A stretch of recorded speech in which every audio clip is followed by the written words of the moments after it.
jidduu seentanii jidduu nu baaftanii jedhe. Jidduun eessa? What is the center? What is the heartland? Jidduun Oromiyaadha. Jidduun Finfinneedha. Impaayireetti san keessatti. That's the center. Finfinneen ta Oromooti. Oromiyaan ta Oromooti. So yoo namni nama jidduu seeni nama buqqise nama baase kan jedhamu taate isaantu jidduu keessaa nu buqqisuu waggaa 150 hojjetaa ba'e malee nuyi miti ka biyyi isaanii dhaqe. Inni barbaade taanaan kun daangaa san irraa dhufe let him go back. So kun dhugaa miti.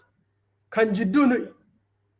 Kan jidduu ta'uu qabus hegereedhaaf illee nuyi. Wajjinu jiraachuun deemnu silayyuu biyya keenya qabaannaa biyya keenya irratti abbaa taanee jiraachuun ammoo mirga keenya.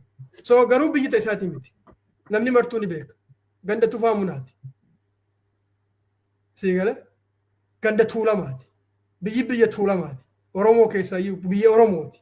So jidduudhaan wanni isaan buqqisee hin jiru. Kun kijiba jechaadha.